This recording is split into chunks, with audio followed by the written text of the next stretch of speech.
Now here we have a rotational system.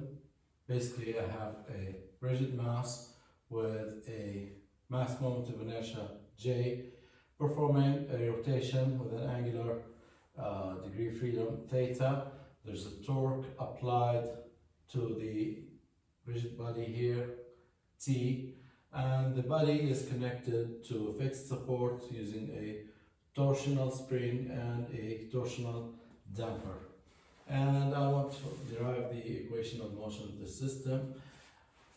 Personally, I find that using the energy method, the Lagrange's approach in torsional systems, a bit easier. So I'm gonna start with that. And looking at this system, I have a mass and a spring and a damper. So I'm going to start with the kinetic energy of the system, T, which is equal in rotational systems. The T is equal to the mass moment of inertia times the angular velocity squared. So the mass moment of inertia in this case is J, and the angular velocity is theta dot squared. That's one rigid body that we have. And then the potential energy V is similar to the translational or linear spring, 1/2 K, except that K is a torsional stiffness. It'll have a different unit, and the deflection in the spring is a torsional or angular deflection, which is theta in this case, and it's squared. The dissipation function is 1/2 the torsional damping constant C, and the torsional or rotational velocity, theta dot squared. Finally, the work is the torque times the angle or angular deflection. So it's T of T times theta in this case. So going to the extended Lagrange equation, motion, partial L, partial.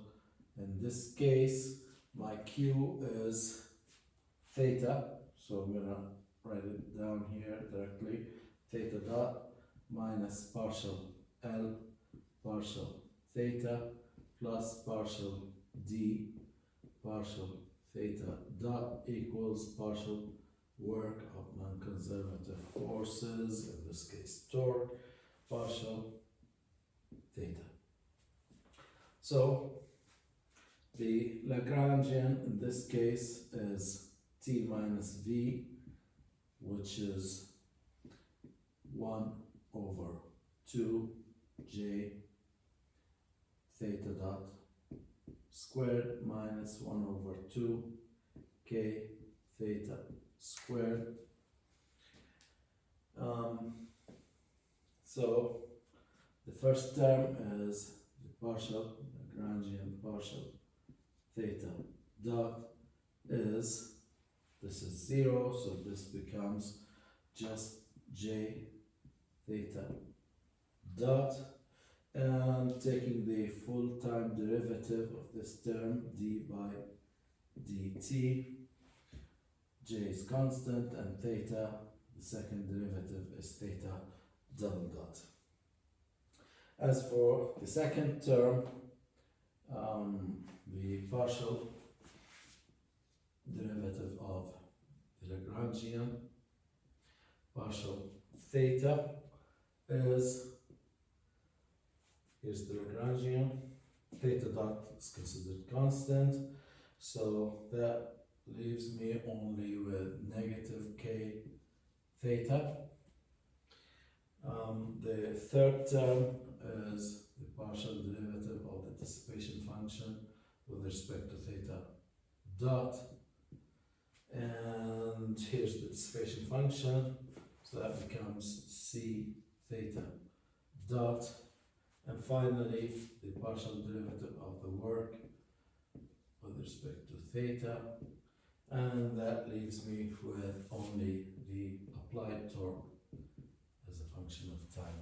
So now substituting all these four terms into the extended Lagrange equation of motion, I will end up with the first term is j theta double dot. The second term is negative L, with a negative becomes plus k theta, and then plus d by d theta dot is c theta dot equals the partial derivative of the work, which is t of time in this case. So this is the equation of motion of this torsional system, a mass with a mass moment of inertia J connected to a spring and to a fixed support. Keep in mind that these are torsional springs and torsional dampers. Now here in this example, I added an additional body with a mass moment of inertia J2. I'm going to assume that the rotational motion of this new body is theta 2. For the first one is now theta 1 and mass moment of inertia J1.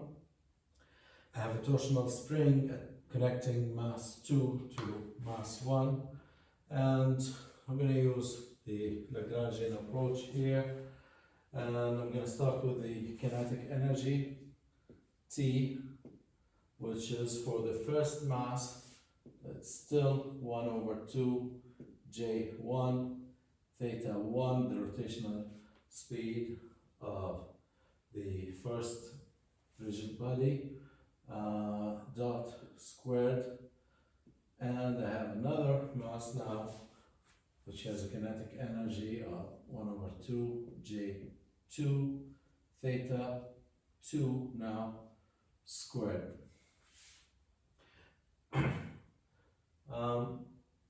For the potential energy, I have two springs. I have V equals 1 over 2, the first spring constant K1, and the deflection in K1 is theta 1, the spring or the mass M1 connected to the support turns the spring with a value of theta 1.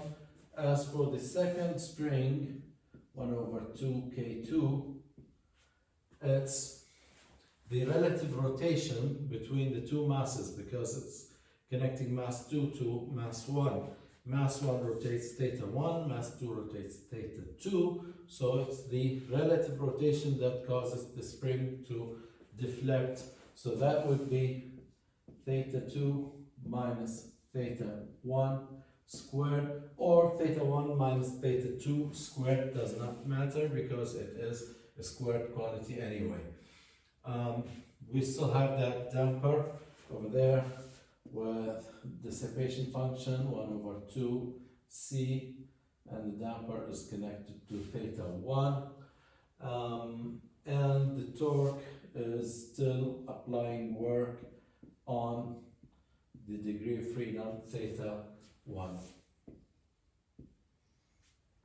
So now I have all my energy quantities.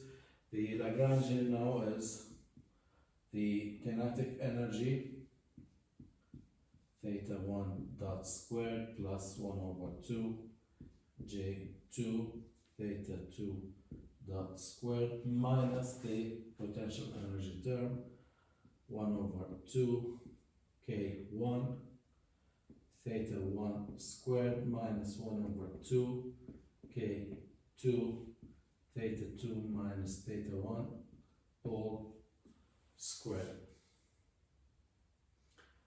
Now back to the extended Lagrange equation of motion, d by dt, partial, the Lagrangian partial, I'm going to leave it at q now, because now I have 2 degrees of freedom. I have theta 1 and theta 2, two types of motion in this system. So that means the degrees of freedom q are theta 1 and theta 2.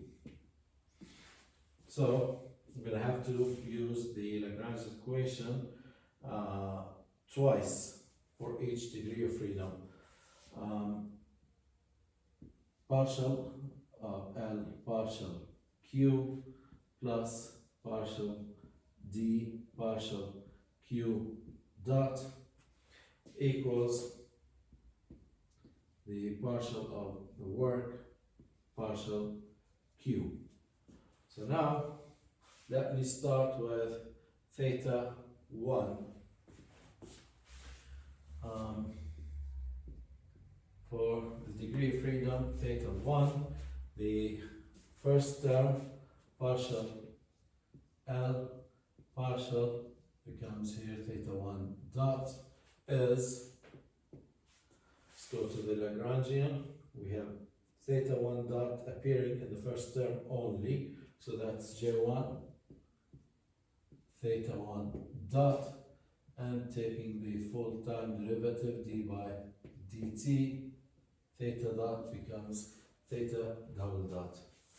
The partial derivative of the Lagrangian with respect to theta 1, that's the second term, is, let's go and look for theta 1 here. I have a theta 1 here, so that's negative k1 theta 1, and I have a theta 1 inside the bracket, so I have to differentiate the bracket, negative k2 theta 2 minus theta 1 times the derivative inside the bracket, which is negative 1, the derivative of negative theta 1 with respect to theta 1.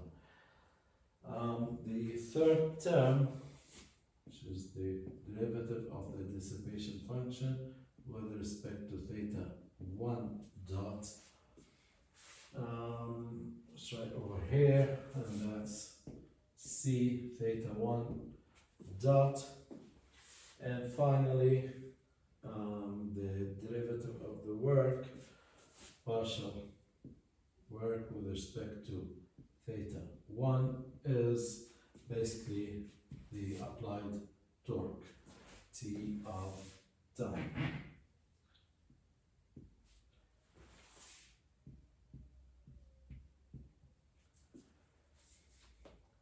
Now, so substituting into the equation of motion here, I will have J theta 1 double dot plus C theta 1 dot. Going back to the term here, we have a negative sign and a negative sign, so that's plus K1 theta 1, and I have a K2 theta 1. Okay, 3 negatives with a fourth negative here becomes plus K2 all times theta 1, and then theta 2, okay, we have a negative, negative, negative, 3 negatives, so that's negative K2 theta 2 equals T, the applied torque as a function of time. So that's my first equation of motion. The second equation of motion is, I'll take the same energy terms and repeat the derivatives here, except that the derivatives would be with respect to theta 2. So for theta 2, I have the partial of the Lagrangian with respect to theta 2 dot. That's going to be, here's the Lagrangian, theta 2 dot appears in this term only, right here. So I have J2 theta 2 dot, and with the full time derivative d by dt, and second derivative here. For The second term, the partial Lagrangian with respect to theta 2. Here's the Lagrangian, and theta 2 appears only in this last term. So I will have a negative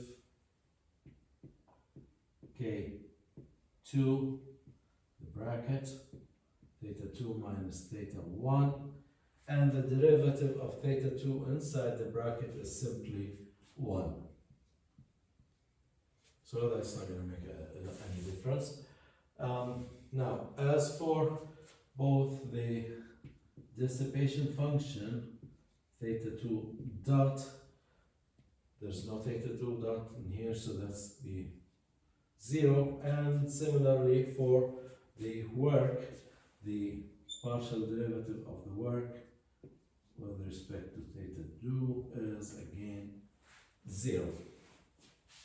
So now we substitute these quantities into the Lagrange equation of motion here.